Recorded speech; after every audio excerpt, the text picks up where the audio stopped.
Muito bem. Você que trouxe a palavra de Deus, abre em 1 Reis, capítulo 13. Nós vamos ministrar uma palavra nesta noite.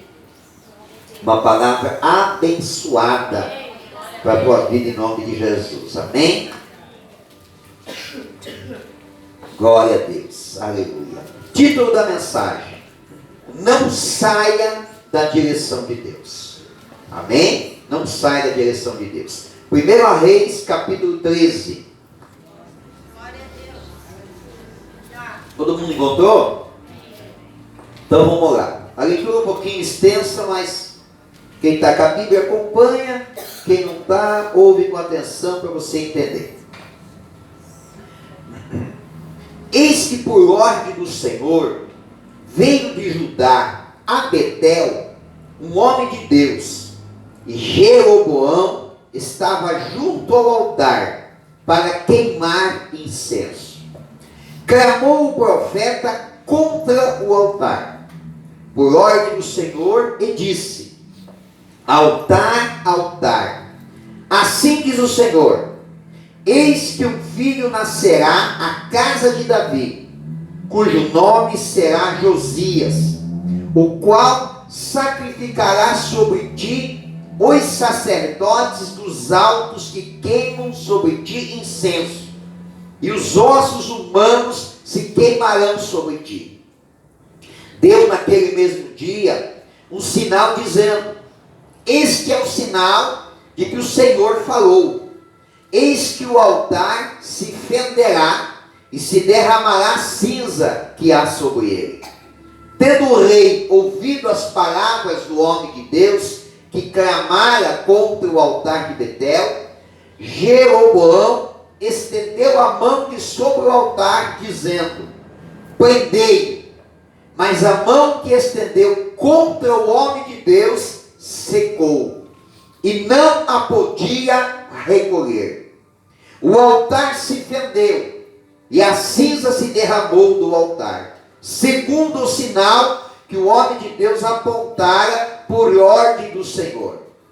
Então disse o rei ao homem de Deus: implora a favor do Senhor teu Deus, e ora por mim, para que eu possa recolher a mão.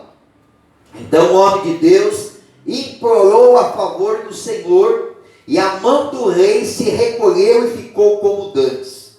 Disse o rei ao homem de Deus: vem comigo à casa e fortalece-te, e eu te recompensarei. Porém o homem de Deus disse ao rei: ainda que me desses metade da tua casa, não iria contigo, nem comeria pão, nem beberia água neste lugar.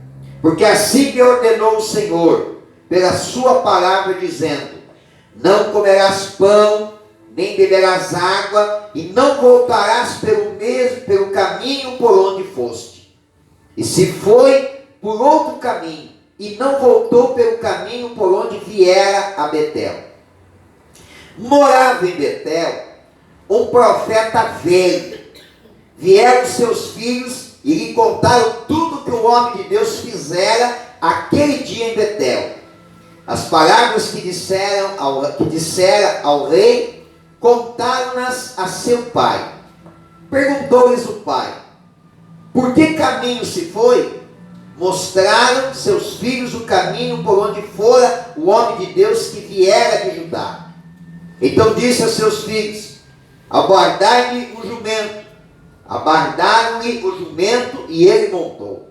E foi após o homem de Deus, e achando-o sentado debaixo de um carvalho, lhe disse: és tu o homem de Deus que vieste de Judá?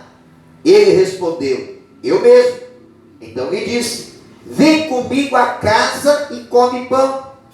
Porém ele disse: não posso voltar contigo, nem entrarei contigo, não comerei pão, nem beberei água contigo neste lugar, porque me foi dito pela palavra do Senhor: ali não comerás pão, nem beberás água, nem voltarás pelo caminho por que foste. Tornou-lhe ele: também eu sou profeta como tu, e um anjo me falou por ordem do Senhor, dizendo: faze-o voltar contigo à tua casa, para que coma pão e beba água. Porém, mentiu-lhe. Então voltou ele, comeu pão em sua casa e bebeu água.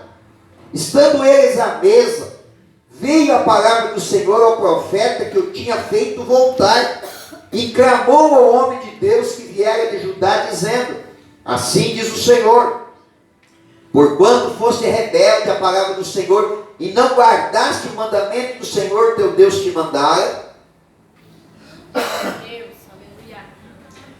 antes voltaste e comeste pão e bebeste água no lugar de que te dissera: não comerás pão nem beberás água, o teu cadáver não entrará no sepulcro de teus pais.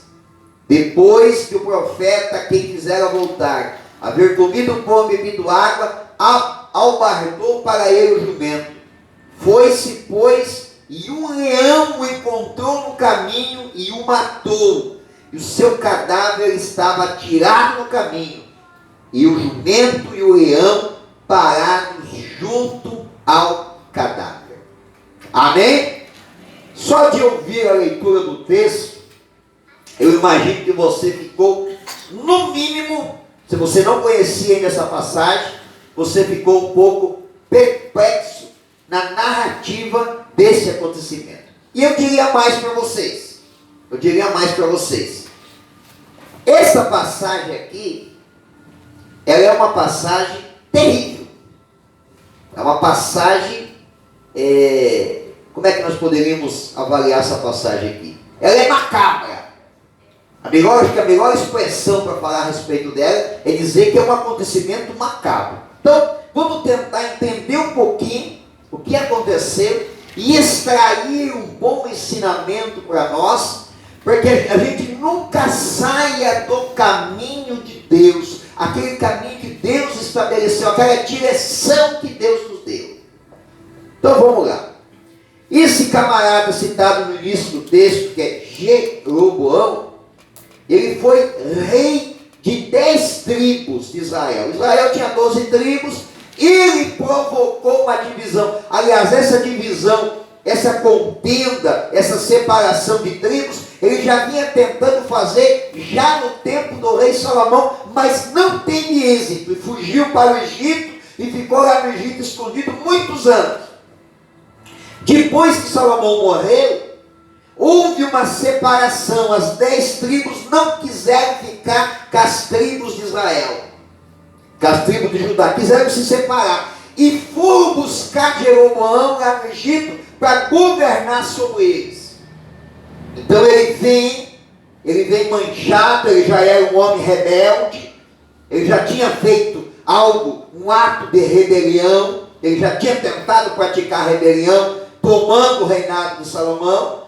Agora ele vem contaminado no Egito, porque ele ficou um período no Egito, então ele se contaminou no Egito, e agora ele vem e é empossado rei por um monte de rebeldes, por um monte de gente rebelde. E ele começa a fazer atrocidades. Ele levanta 2 cidades para estabelecer o seu trono. E uma das cidades é Betel, onde ele manda construir um bezerro de ouro e diz para o povo: esse bezerro de ouro representa Deus, e nós vamos queimar incenso para esse bezerro de ouro. E começa uma prática mística, uma prática de idolatria, totalmente fora dos princípios de Deus, totalmente desagradando a Deus. E esse ambiente espiritual de rebelião, esse ambiente espiritual de apostasia toma conta daquele povo. Então naquele instante, ali não tem mais nada de Deus. Você vê que eles perdem completamente a direção, que o próprio Jeroboão, que não é sacerdote, começa a queimar incenso, começa a fazer o que é para sacerdote fazer. Ele mesmo começa a fazer, ele mesmo se intitula e diz: não, eu posso, porque aqui eu mando, eu faço. E ele começa a queimar incenso. E aí acontece algo. Na cidade de Betel tem um profeta. Tem um profeta, que a Bíblia chama de um profeta velho.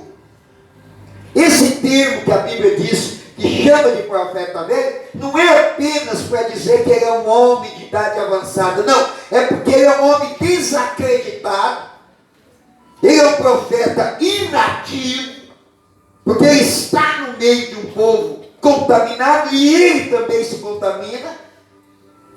Ele não é um homem mais de Deus, ele não está sendo um homem de Deus, ele deixa de ser um profeta, e ele está ali apenas ocupando um título na cidade de Betel, mas sem atuação nenhuma.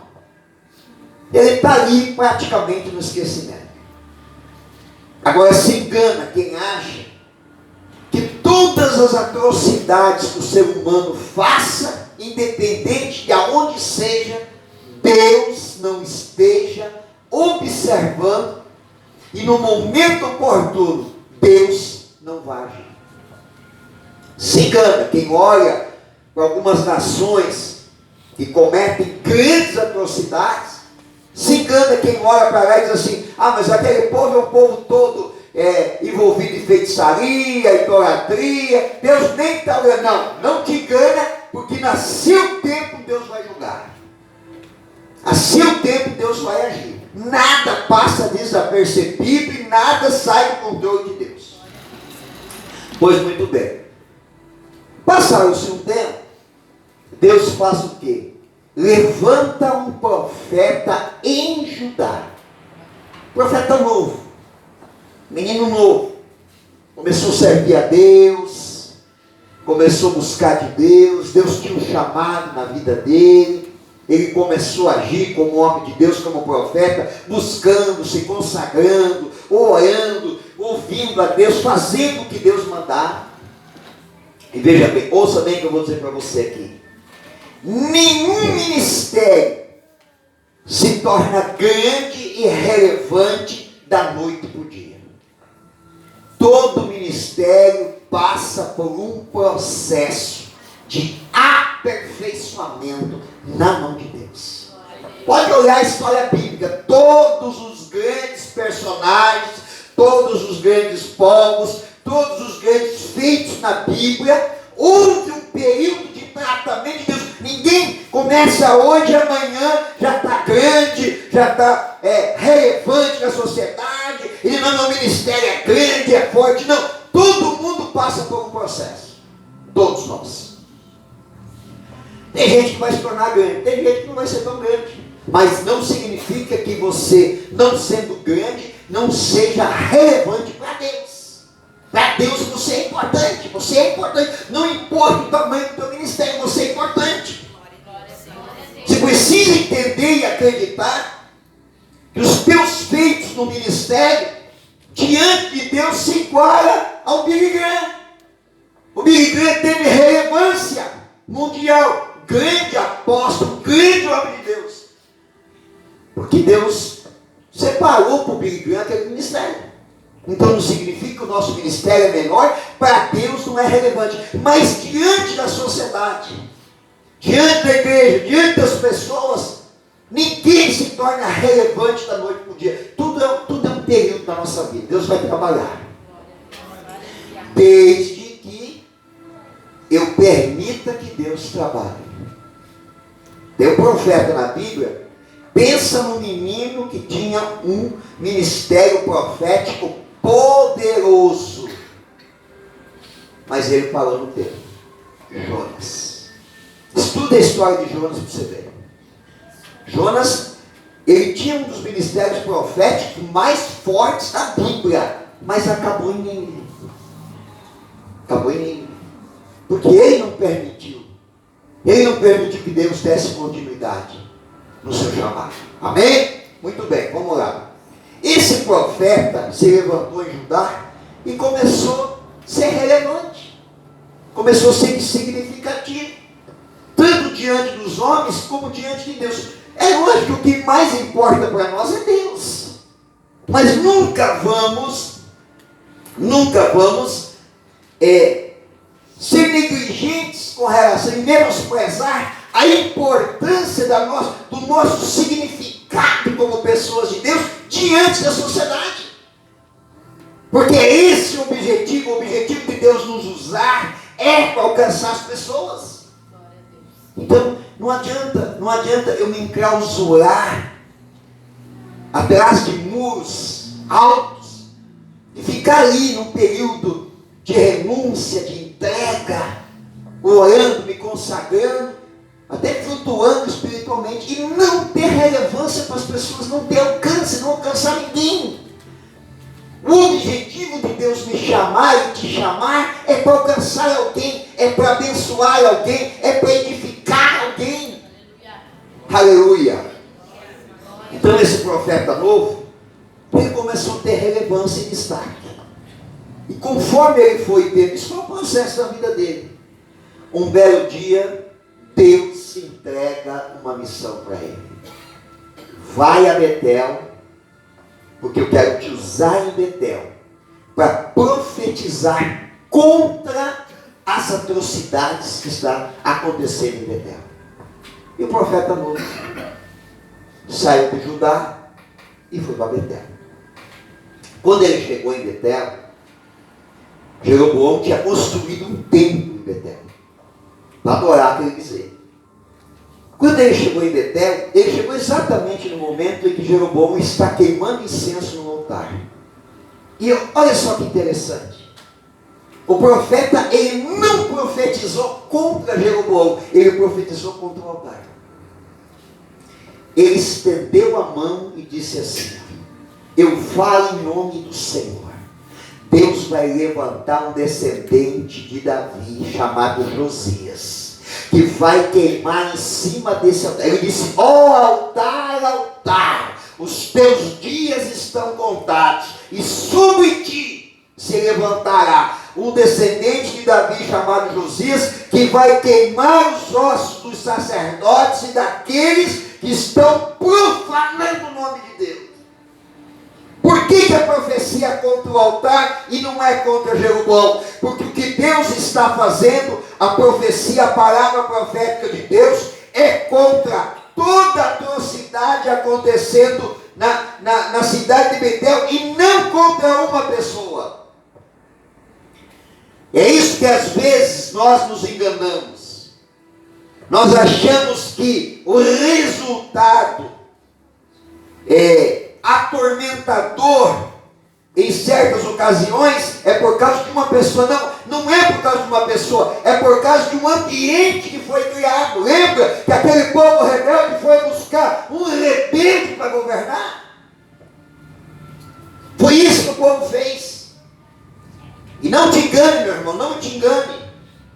Quem traz sobre si a maldição é o próprio povo. Não depende de uma pessoa especificamente. Ah, pastor, mas se nós tivermos um homem de Deus governando o nosso país não vai mudar. O nosso país vai mudar. Eu digo para você que não adianta nós termos um homem de Deus governando o nosso país se o povo brasileiro é um povo rebelde. Não adianta ter um presidente honesto se o povo brasileiro é um povo corrupto. O ambiente é que vai gerar as tragédias. Se tiver um corrupto lá em cima, mas tiver um povo de Deus, com o joelho dobrado, clamando e buscando pelo nosso país, Deus age. Porque a Bíblia diz o quê? Agindo Deus, quem impedirá? Ninguém impede. Mas para Deus agir tem que ter ambiente. Tem que ter ambiente espiritual. O povo de Deus tem que buscar de Deus. O que eu vejo hoje, irmãos? Eu vejo um bando de crente queimando tempo em contradições nas redes sociais. Agora, eu tenho quase certeza que 90% desses não gasta 5 minutos por dia para orar pela nossa nação. Deixa eu fazer uma pergunta para você.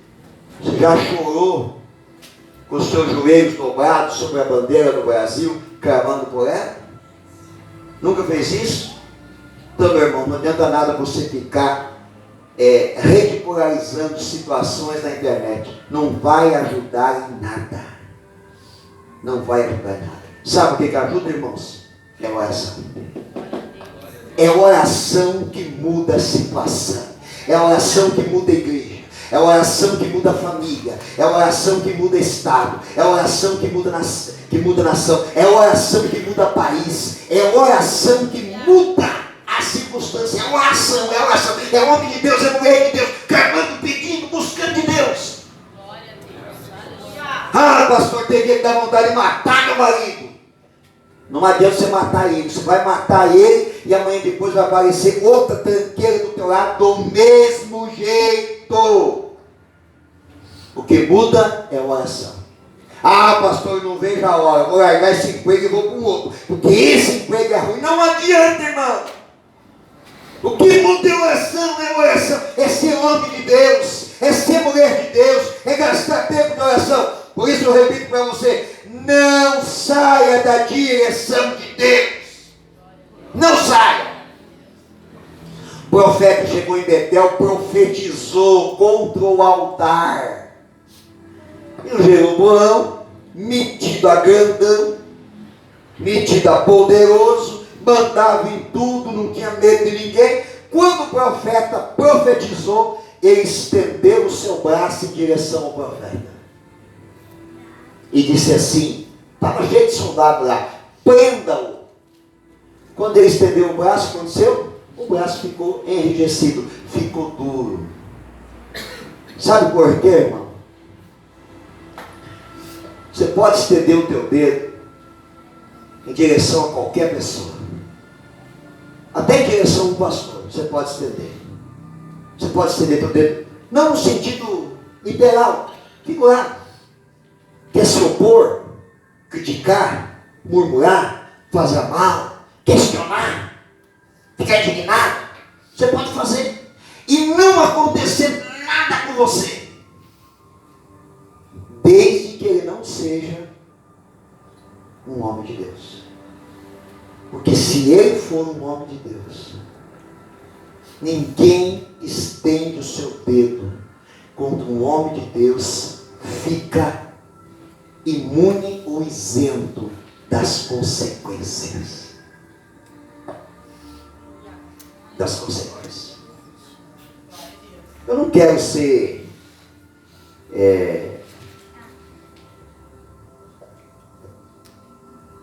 não quero ser uma pessoa que fica me posicionando, achando que eu tenho posição melhor ou não. Mas vários se levantaram, se posicionaram contra mim, pagaram o preço. Se levantar contra o Jadir é uma coisa. Se levantar contra o homem de Deus é outra coisa. Quando Jeroboão estendeu o dedo em direção ao profeta, ao homem de Deus, o braço dele endureceu. Aí o que ele faz? Ele pede, pelo amor de Deus, ora para o teu Deus. Olha que agora o Deus do profeta não é o Deus dele. Ele reconhece, ele diz, ora para o teu Deus. Ele começa a enxergar, começa a perceber que ele não está servindo o mesmo Deus. Ora para o teu Deus. E o profeta ora. E como sinal, ele tinha dito, ó, como sinal esse altar vai se fender e as cinzas vão cair. E aconteceu. Aconteceu. E ele orou e o braço do Jeroboão voltou ao normal. E Jeroboão disse assim, rapaz, vamos comigo lá na minha casa. Você vai comer um banquete e eu ainda quero te dar um presente, porque você é um homem de Deus. Qual foi a resposta do profeta? Aqui, irmão, aqui tem um detalhezinho importante. Quero que você aprenda e escute bem. Um verdadeiro homem de Deus. Um verdadeiro homem de Deus. Ele não se corrompe. Lembra de Eliseu e de Geazi? Olha só, preste atenção. Naamã, leproso, foi buscar ajuda e oração de Eliseu para ser curado. Você conhece a história. Eliseu mandou ele mergulhar no Jordão, por 7 vezes, ele mergulhou e foi curado. Aí ele tinha trazido um monte de presente, para dar para Eliseu. Chegou diante da tenda de Eliseu e disse: quero te presentear, trouxe aromas, trouxe vestes, trouxe isso, trouxe aquilo. Eliseu disse: não quero. Eu já preguei aqui, já expliquei o que era. Foi aqui que eu preguei, acho que foi. Por que Eliseu não aceitou? Né? Ou foi no retiro? Foi no retiro que eu preguei, falei sobre isso. Por que ele não aceitou? Não aceitou o ouro, não aceitou as vestes, não aceitou nada. Primeiro, porque o ouro não era ouro em barra, era utensílios de ouro. Cálice, como é que chama esse negócio aqui? Candelabros de ouro. Mas eram todos marcados o selo da Síria. Certo? As roupas que ele queria dar, roupas festivais, eram indumentárias usadas por aquele povo, os seus ritos religiosos, tinham marcas. Então, quando alguém andava com uma roupa daquela, identificava: opa, esse povo aqui serve ao rei da Síria. Quando alguém chegava na casa de alguém e via aquela taça de ouro, bebendo vinho, via a marca e dizia: esse povo está sujeito ao rei da Síria. Os presentes que Naamã trouxe eram esses. Todos eles tinham marca do seu povo. Então Eliseu disse: não, porque eu não me sujeito a nenhum outro Deus, a não ser o meu Deus. É isso que tem gente que não entende. Às vezes quando a gente quer ensinar os irmãos da igreja: irmão, não faz tatuagem. Pastor, eu sei muito radical. Vai estudar a história moderna da tatuagem, não aquela história antiga. Vai estudar a história moderna da tatuagem, aonde que nasceu e por que nasceu. Qual era o objetivo? Sujeição a uma entidade. Então não importa se é tatuagem de coraçãozinho, disso, fez tatuagem, meu amigo, você está se posicionando debaixo de uma autoridade. Mas tem gente que não entende. Vai o pastor pregar e dizer: irmão, toma cuidado com o estilo de corte de cabelo, tome cuidado. Vou estragar um pouquinho o negócio do Arlando. Mas ninguém quer saber. Viu na TV? Pode ter uma foto, daí eu pego e corto igualzinho. Aí o profissional vai cortar. Mas o camarada não vai observar qual é o objetivo daquele símbolo, daquele sinal, da onde que isso nasceu. Aí vem a modinha. Irmãos, esses dias eu confesso para vocês, eu andei uns 10 ou 15 metros de boca aberta. Porque eu não acreditei. Você já viu esses rapazes que andam com a calça aqui assim? Não, esse não estava aqui, estava aqui, ó. Como consegue? Eu fiquei. Até quando eu perguntei: é homem mesmo? Que não é possível. Mas ninguém vai olhar. Aí vem, todo mundo começa a aderir. Mas é legal, pastor, é legal. Aí andar desse jeito, andar descolado. Irmão, você quer saber o que é ser descolado? Quer saber o que é ser descolado? Sabe o que é saber? Que é ser um jovem descolado? Ser descolado é ser diferente. É aquele menino, aquela menina que é de Deus, que anda decentemente. Que a sua preocupação é servir a Deus de verdade, ser uma pessoa de Deus de verdade. Pode dizer assim: eu quero escrever uma história familiar abençoada. Eu não quero viver debaixo desse sistema que eu nem sei de onde vem.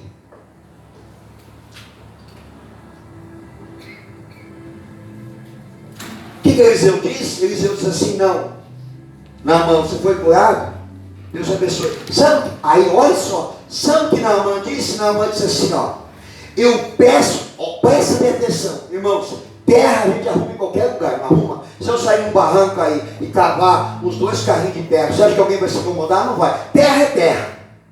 Naamã disse assim: eu peço para ti, profeta Eliseu, me autorize a levar, se não me engano, uma carga de mula da terra de Israel. Porque eu vou levar e colocar lá em casa e vou fazer um altar. E eu vou adorar a partir de hoje somente o Deus de Israel. Eu vou adorar. Ele se converteu, você que se converteu. Mas o Geazi disse assim, é um desperdício. Correu lá e fez o quê? Mentiu. E pegou os presentes para si. O que aconteceu com o Geazi? A lepra de Naamã passou por ele. Irmão, com as coisas de Deus a gente não brinca. Com as coisas de Deus a gente não brinca. Estudiosos dizem que os 10 leprosos do tempo de Jesus são descendentes de Geazi. A lepra se apoderou da família de um jeito que passou gerações e gerações e gerações. A lepra permaneceu. Por quê? Porque ele intentou o mal com a sua atitude. Vamos voltar para a passagem do profeta Novo. O rei Roboão disse assim, vamos lá para casa, vou fazer um banquete, você vai comer e eu vou te presentear. O profeta disse assim, não, eu sou homem de Deus e não me corrompo. Eu não vou me corromper. Porque Deus me deu uma palavra muito séria. Ele disse assim, você vai naquela cidade e vai profetizar, não beba água, não coma comida e não volte pelo mesmo caminho. E ele disse, Deus mandou, eu vou fazer. Glória a Deus. Virou as costas e foi embora.